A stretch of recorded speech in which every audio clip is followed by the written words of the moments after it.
Close your eyes and imagine you're standing in front of a large red palace, and you look around and there's not a tree in sight, or people for that matter.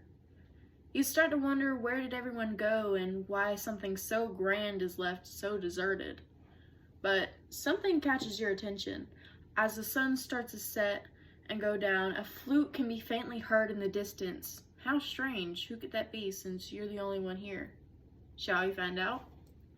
China is known to be one of the oldest countries with some of the most richest history and monuments. Today we're going to be looking at one piece of history in particular, that being the Forbidden City.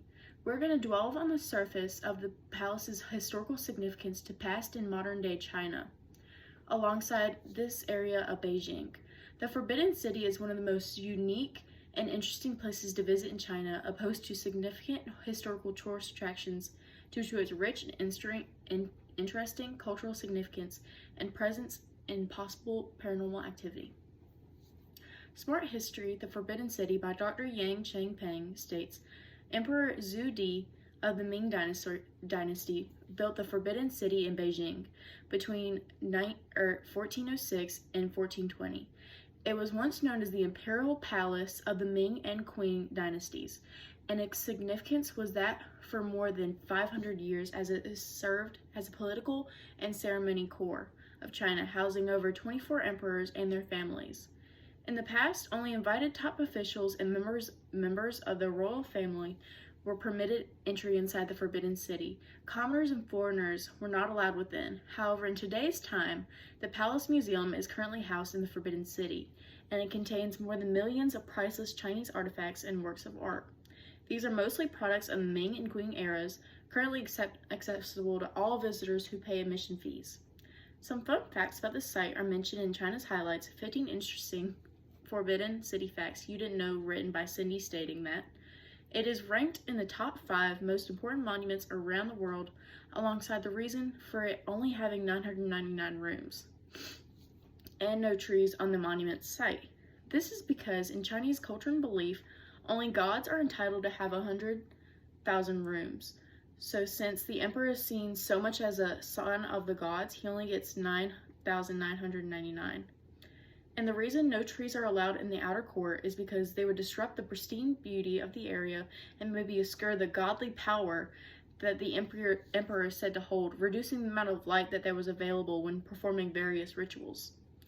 Assassins would also have nowhere to hide, since there was no obstructed lines for sites of defense, in addition to the absence of greenery.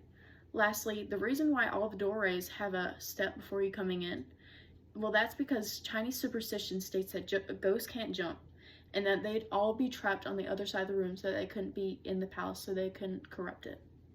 Actually, superstitions are quite prevalent and popular in Chinese belief.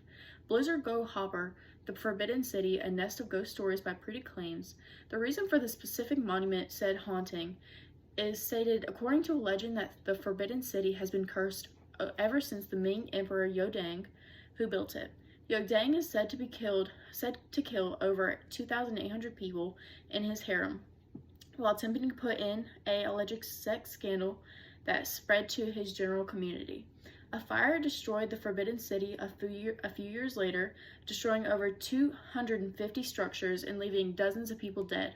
After that, thousands of individuals died within the palace walls over the years, leading one to believe that it is overcoming with ghosts.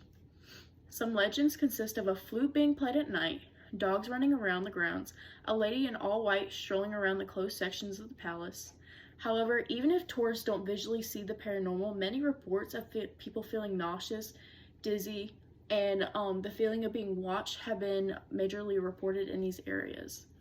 To conclude, basically, despite the Forbidden City's dark history of still being present, it has aided to a kind of promotion to draw ever more tourists into this palace.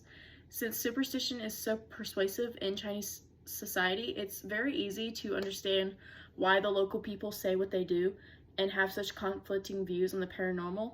And this site also serves as a meaning to appreciate the past and beauty of its intertwining and enrichment of beautiful history in Beijing.